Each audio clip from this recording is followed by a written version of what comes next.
శ్రీ గురుభ్యో నమః. మహాగణాధిపతే నమః. మే 17వ తారీఖు నుంచి అధిక జ్యేష్ఠ మాసం ప్రారంభం అవుతుంది. 3 ఏళ్ళకి ఒకసారి వచ్చే అధిక మాసం. ఈసారి జ్యేష్ఠ మాసంలో మరి శుభకార్యాలు చేసుకోవచ్చా లేదా అనే సందేహాలు చాలామందికి ఉన్నాయి. అధిక మాసం అంటే ఏమిటి, ఎందుకు వస్తుంది, అది ఎలా ఏర్పడుతుంది, ఈ పవిత్ర మాసం విశిష్టత ఏమిటి? తెలుగువారి పంచాంగం ప్రకారం ప్రతి 3 సంవత్సరాలకి ఒకసారి అధిక మాసం వస్తుంది. 2023 సంవత్సరంలో శ్రావణ మాసం అధిక మాసంగా వచ్చింది. తిరిగి 2026లో జ్యేష్ఠ మాసం అధిక మాసంగా రానుంది. అధిక మాసం అంటే ఏంటి? ఒకే సంవత్సరంలో ఒకే పేరున్న మాసం 2 సార్లు వస్తే మొదటి దాన్ని అధిక మాసం అని అంటారు, రెండవ దాన్ని నిజమాసం అని, శుద్ధం అని అంటారు. ఈ అధిక మాసంలో శుభకార్యాలు నిషిద్ధం. ఈ అధిక మాసంలో ఏమేమి చేయొచ్చు, ఏమి చేయకూడదు అనే అంశాల మీద మన ఋషులు చక్కగా వివరించి ఉన్నారు. అధిక మాసం ఎలా ఏర్పడింది? ఈ ఏడాది మే 17న ఆదివారం నుంచి అధిక జ్యేష్ఠ మాసం ప్రారంభం కానుంది. అసంక్రాంతి మాసో అధిక మాస అని సనాతన ధర్మంలో వివరించి ఉంది. అంటే సూర్యుడు ఒక రాశి నుంచి ఇంకో రాశులకి ప్రయాణించడాన్ని సంక్రమణం లేదా సంక్రాంతి అంటారు.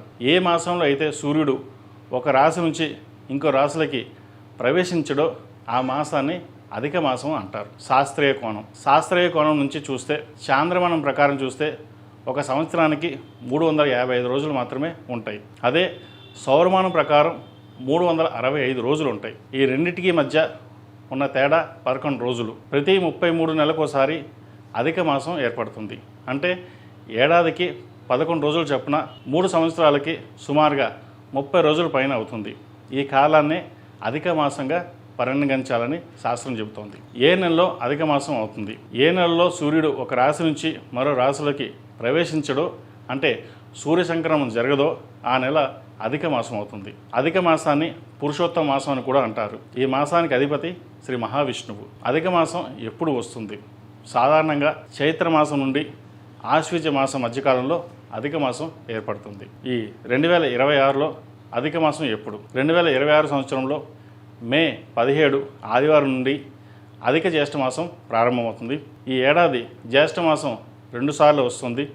జూన్ 16 నుండి నిజ జ్యేష్ఠ మాసం ప్రారంభమవుతుంది. శ్రౌత స్మార్తాది కర్మలను నిజమాసం అంటే శుద్ధ మాసంలోనే ఆచరించాలని ఋగ్వేదంలో వివరించి ఉంది. ఈ కర్మలు అధిక మాసంలో ఆచరిస్తే నిష్ఫలమవుతాయని ఋషివాక్కు. దేవకార్యాలు నిజమాసంలో, పితృ కార్యక్రమాలు అధిక మాసంలో 2 మాసంలోనూ ఆచరించవచ్చు. అధిక మాసంలో శుభకార్యాలు చేయవచ్చా?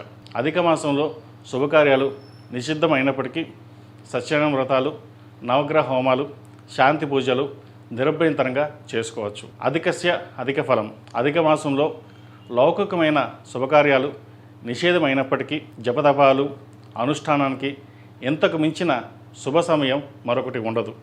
ఈ మాసంలో చేసే జపతపాలు అనుష్ఠానానికి 1000 రెట్ల అధిక ఫలం లభిస్తుందని పురాణాలు చెబుతున్నాయి.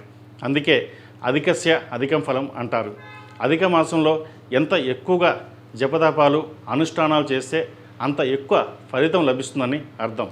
ఈ మాసంలో చేసే ఏ పుణ్యకార్యమైనా విశేషమైన ఫలితాన్ని ఇస్తుంది. అధిక మాసంలో శ్రాద్ధ కర్మలు నిర్వహించవచ్చా? జ్యేష్ఠ మాసంలో గతించిన పెద్దలకు శ్రౌద్ధ కర్మలను నిర్వహించే విషయంలో శాస్త్రం కొన్ని నియమాలు సూచిస్తోంది. అధిక మాసంలో పిండరహితంగాను, శుద్ధ మాసంలో పిండ సహితంగాను శ్రాద్ధ కర్మలు ఆచరించాలని శాస్త్రం చెబుతోంది. అంతేకాదు ఈ మాసమంతా విరామం లేకుండా ఓ దీపాన్ని వెలిగించి ఉంచడం వలన పితృదేవతలకు సద్గతులు కలుగుతాయని పురాణాలు చెబుతున్నాయి. పూర్వం ఎవరైనా అధిక జ్యేష్ఠ మాసంలో గతించి ఉంటే అలాంటి వారు ఆబ్దికం మాత్రం అధిక మాసంలోనే నిర్వహించాలి. నెలమాసికాలు నిర్వహించేవారు అధిక మాసంలో కూడా మాసికం పెట్టి తీరాలి. సంవత్సరం అయితే అధిక మాసంలోనే ఆచరించాలని శాస్త్రం చెబుతోంది. ఈ అధిక మాసంలో ఏం చేస్తే బాగుంటుంది? ఈ అధిక మాసంలో దాన ధర్మాలకు శ్రేష్టమైన మాసం అని పెద్దలు అంటారు. ఈ మాసంలో ఫలదానం అంటే పళ్ళు దానం చేసినా, పిండి వంటలు దానం చేసినా అధిక ఫలం లభిస్తుంది. ముఖ్యంగా ఈ దానాలు జ్యేష్ఠ శుద్ధ ద్వాదశి, పౌర్ణమి, బహుళ అష్టమి, నవమి, ద్వాదశి, చతుర్దశి, అమావాస్య వంటి రోజుల్లో చేయడం వల్ల అనంతమైన పుణ్యం లభిస్తుందని శాస్త్రం వివరిస్తోంది. ఈ రోజుల్లో దాన ధర్మాలు చేయడం వలన సుఖశాంతులు, సౌభాగ్యాలు కలుగుతాయని విశ్వాసం. కాబట్టి అధిక జ్యేష్ఠ మాసంలో జపతపాలు, దాన ధర్మాలు, దైవారాధన చేయడం ద్వారా సకల శుభాలు పొందుతారు. ఈ జ్యేష్ఠ మాసంలో చాలామందికి డౌట్లు చాలా ఉన్నాయి. దాని ద్వారా ఈ అధిక జ్యేష్ఠ మాసంలో ఏం చేయాలి, ఏం చేయకూడదు అనేది చాలామంది అడుగుతున్నారు. దానికి వివరణ ఇవ్వడం జరిగింది. సర్వే జనా సుఖినో భవంతు, లోక సమస్త సుఖినో భవంతు. ఓం శాంతి శాంతి శాంతి.